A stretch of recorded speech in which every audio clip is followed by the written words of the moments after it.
Hello everyone, welcome back to my channel. I am so sorry if it's crooked. This ring light, ever since I got it and made the adjustment for it to fit my phone in there, it's like super loose. So the thing just flings around everywhere no matter how much I tighten it. I need to just buy a new holder for my phone. But so like it's always crooked, so then I have to adjust the whole like ring light and the base to try to even out the crookedness of the phone. But anyways, in this episode, we're going to talk about a little bit of the time between the relationship series. So if you're watching this video, you skipped, like this is your first video, you skipped all the relationship introductions and my family background and all that jazz. But that's all right, because this is technically something totally different. We're going to start getting into the military, okay? Now I'm just going to say, heads up, I don't regret joining, okay? But very upset at how everything ended up playing out. It's just, we'll get into all of that. I just wish that my time would have been better. Some people have fantastic experiences, and then some people like myself have not so great experiences while in. And we will get into all of it. I'm going to talk about a lot of people. So if you're somebody that served with me and you're watching about this and you think I'm talking about you, well, I might be talking about you. But I'm not going to use anybody's names. I'm not going to do that. But we're going to start with the fact that growing up, I never thought about the military. Really, ever at all. It just wasn't a thing that crossed my mind. We had kids in JROTC in high school and stuff, and it just wasn't a thing. My uncle was in the Marine Corps when I was really young, and then he switched to the Army. One of my grandpas was in the Air Force, the other was in the Navy, so it's not like I didn't know that it like existed, but it just was never on my radar as something that I wanted to do. And then one year my uncle sat down with me and he was like, I think it was close to the summertime between my junior and my senior year, right? He was talking about something like, oh, you could go to boot camp in the summer and then finish out like your senior year, and then you'll go off to do what you need to do after you graduate. And I was like, yeah, you're crazy. Because he was like, I could take you there tomorrow. And I was like, oh, no. Okay. One, I did not know about any of the requirements that I needed beforehand. I didn't know I had to do all this medical stuff. I didn't know I had to pass a fitness test. I didn't know about any of that, okay? But then one of the guys at our church had a pamphlet for the Marine Corps. He had like a booklet and everything because he had ended up enlisting. He's like a pilot, was flying people. I don't really know, but like big name people, okay? So when I was looking through it, I was kind of like, well, out of all the branches, if I'm gonna join one, it's gonna be the best of the best, okay? I'm not hating on you other branches, but we are the best of the best, okay? But each branch has their perks, okay? So if you're thinking about joining the military, do your research, okay? Look at all the branches. Certain people, there's a reason why they joined the Air Force over the Marine Corps, okay? And there's reasons why people are going to choose the Marine Corps over the Army, so on and so forth, okay? So find the one that best fits you. And if you don't know, then sure, go ahead and just pick one, or if you don't really care, just pick one. So I wanted best of the best, right? And those dress blues, okay? If that ain't enough reason to join. But anyways, okay, so I actually, a little bit after looking at that, I had done just a little bit of research, right? And I was like, well, I'm gonna join the Air Force. Because like everybody talks about how it's more business-like, it's more Like when you come out of the Air Force, you're gonna have a great job. Like they set you up with so many things. Like just now, those of you who are in the Air Force, obviously, correct me if I'm wrong. But like that was kind of the appeal of joining the Air Force. It's easier. Like it's, so just join the Air Force, right? Well, I went to the Air Force office, right? And there was a note on the door, and it said, like, we're not in office. Basically, we're never in the office. Please call this phone number or email or whatever. I called. I emailed. I went back to the office multiple times. Nobody answered. Nobody called back. Nobody emailed back. It was like months, literally months went by before I got a response from them. But at that point, I had already went to the Marine Corps office. Now I skipped straight Air Force to Marine Corps. I was not going to talk to the Navy, and I was not going to talk to the Army, okay? So I went into the Marine Corps office. I spoke to the first recruiter when I had told him that I had some physical things that caused me some pain. He said, "You're not going to be able to do this. You might as well go join the Army or the Air Force." And I was like, thanks. So I left. But a little while later, I ended up going back to the recruiting office. And that recruiter was no longer there. So I had spoken to a new recruiter. We talked about our families. Because at that point, I'm going to backtrack just a little bit. So where to start? We all lived at my grandma's house. Like 10 of us. It was my grandma, my grandpa, my mom, my older sister, me, my little sister, and my little brother. Okay, and then they had a dog, and then my mom had her 3 cats. And sometimes Jackie's friends would come over, my brother's friends would come over, my other sister's friends would come over. Like, it just was, too much was going on. It was a freaking mess. Constant fighting, constant drug use, constant, oh God, it was so bad. And I was like, I can't do this anymore. I gotta get out of here, okay? And I was working night shift at Garda, the cash logistics place. And when you work night shift, you need to sleep during the day.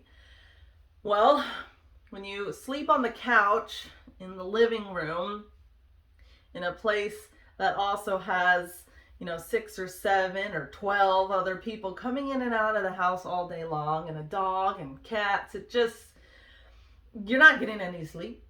So that job, I was only able to work for about 3 months. I just couldn't do it anymore. It was, I just wasn't sleeping, and it was just absolutely horrible. So I went back to the recruiter, and I was like, dude, like, I gotta get out of here, okay? But at the same time, I was not fully committed to joining the military. They talked to me, those of you who have joined the military, when they bring out those little like cards, and they ask you to pick like your top 3 out of 15 or whatever it was, right? I didn't want to work a desk job. I wanted to travel the world, right? Guess what? I worked a desk job, and I stayed in California the whole entire time. And I was born and raised in California. So I didn't go anywhere. I didn't do anything, okay? Well, I got to do some funeral details, and I enjoyed that. But anyways,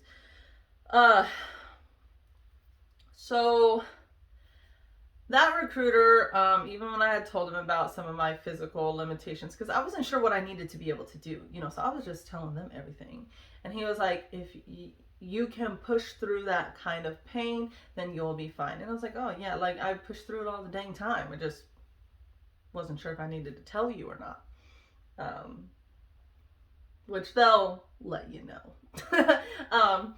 But so he was like, okay, well, like we PT, however many days a week it was. I can't really remember. They have the poolie thing. Well, like they were there every day, but they had like group PT, I think twice a week or 3 times a week, something like that. And then they had the weekend thing like once a month and all that, right? And you had to pass a physical fitness test. Which at that time, like, yeah, I was going to the gym like for fun, but nothing serious. Kind of ran since high school, like, so a mile and a half. You would think that a mile and a half is nothing, but like, I have not ran. I hadn't ran in years. That mile and a half was a struggle. Okay, I did not pass when we did the, like, fake ones at the office. Also, I'm gonna keep this video 20 minutes, so there's probably gonna be a part 2, 3, 4, 5. I don't know how many parts, but we're gonna get through the whole entire thing, okay? But really quick, I'm going to invite you all to subscribe, to comment, to like. Those of you, if you are in the military, whether you're out now or you're in, just drop a comment below and let me know what branch you joined. Did you enjoy your time in the service? Do you regret it? Do you wish you were still in? Just let me know in the comments. But getting back to the story, okay? I just wasn't fully committed. And they were very pushy. This man got what was he called at the time? I don't know what, so he was the staff sergeant of the whole, like, RSS, right? This man came to my grandma's house in his dress blues looking for me. I told my grandma, I was like, dude, I'm not here. I don't want to hear it. I don't want to join. I don't want to go to PT. I wanted nothing to do with it. That point, I was like, screw all of you. I hate this. I'm not doing it, okay? I didn't go to the office for like 6 months. I ended up making the decision to go back to the office because I just, like I said, I couldn't live like that anymore, and I really didn't see any other way out of the situation that I was in. I could have, like, maybe moved to my dad's, but no. Love my dad, okay, but no. So I went back to the office, and they were like, okay, well, this is what you have to do. You got to go to MEPS, pass the medical examination. These people at MEPS, oh my gosh, they try to disqualify everybody, okay? I got kicked back like twice for 2 different medical things. They made me go get an x-ray of my back. It was ridiculous, okay? Talk about waste of funding and resources, it's at MEPS, okay? So I physically was not at the level that I needed to be at. Like I said, I was just going to the gym for fun. I mainly played basketball, did some machines. It was nothing serious. Like I said, I hadn't ran or done any cardio since high school. I was eating like crap. Like, I just was not where I needed to be. And you should not be struggling running a mile and a half. And I like walked that whole thing. And then you also had to do, at that time, you had to do a flexed arm hang, right? Now women got to do pull-ups, but at that point when I joined, it was still the flexed arm hang. They did not switch it to pull-ups until I was getting out of the Marine Corps. And we had to do the crunches, the run, and then you have the CFT, which is a whole bunch of other stuff, okay? Yeah. Those PT sessions were more intense at the office than they were in boot camp. Those recruiters were the same intensity as the drill instructors in boot camp. And as much as I hated that, I was so thankful for that, because when I got to boot camp, I was like, oh, same crap I've been dealing with for the last year. You know, so it really wasn't a huge, like, shocker for me. It wasn't physically as hard as some of the, I mean, like the hiking and stuff, but we didn't really do that at the RSS. We did like some, I think I attended like one of the hikes that we did, but yeah, so I was very thankful for the fact that that was very hard at the RSS, to the point where I was questioning every day if this was something that I wanted to do. And I failed that IST like 4 times. Now, part of me was a little upset with the recruiters because like they kept sending me to MEPS like a month later, and I'm like, dude, I didn't pass it at the office. What makes you think I'm gonna pass at MEPS? Why do you keep sending me? I'm not ready yet. Stop sending me to MEPS. Stop doing it.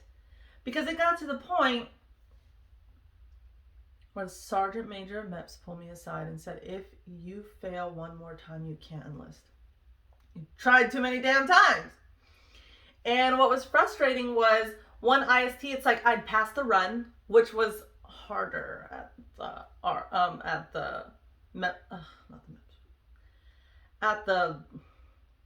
yeah. It was harder there. Like that run, they even told us was a little longer than 1.5 miles. But it would be like a time where I passed like the flexed arm hang and the run, but not the crunches. And then the next time I passed like the crunches and the flexed arm hang, but not the run. And it was just like so frustrating because I was going to the office like 2 times on the days that they had PT at the office. So I think it was like 3 times a week that I was going 2 times a day because I had PT on my own in the morning and then I had PT with the group in the afternoon. And like I was trying so hard and I wasn't passing. And I didn't know what else to do. And once that sergeant major said that, I was like, oh, I can't, what am I supposed to do, right? So now, I had never passed the IST at the office either, right? So, my original recruiter ended up going to MEPS, being like, that was his new like duty assignment or whatever. So he ended up going to MEPS and I got a new recruiter. We ran a lot. We were running a lot because that was my weakest point, okay? And to this day, it still is, right? And my recruiter called me and he said, you know, it's time for your final MEPS, you know, your final IST. I was like, all right. And I was freaking out. Now, I got to the office at about 5 or so in the morning because it was like a, I don't know, 1.5-hour drive or something like that to get to MEPS. It was not a quick drive. And we had to be there at a certain time because you got to weigh in, you got to do all this stuff, they got to get you all in, then you got to do all the little sections, and, you know, we had to be there at a certain time in the morning. And I showed up at the office and I'm waiting to go to drive to MEPS. And my recruiter that got sent to MEPS walks in the door. And I was like, because he's not supposed to be here. He's supposed to be at MEPS. And I'm supposed to be driving to MEPS, right? It was cold that morning too. It was misty and foggy and, you know,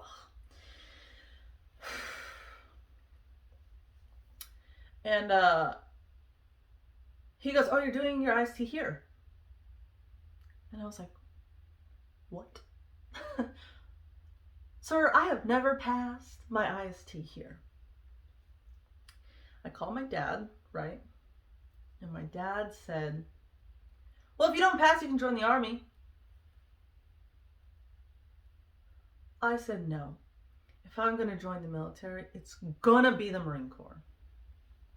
So something in me made up my mind right then and there. I even have a sticky note. I got a picture of it on my phone, but I'm not going to upload it here. Maybe I'll post it to my Instagram. I got a sticky note that says, you know, I'm going to do 30 plus seconds on the flexed arm hang. I'm going to pass my IST with the 13 minutes, whatever. I'm going to do 50 crunches, whatever the like it was to pass, right? And I wrote that on a sticky note and I stuck it in the bathroom at my grandma's house, okay? We're reaching that 20-minute mark, so if you want to hear the rest of the story, you're gonna have to watch part 2. So I will see you guys in the next video.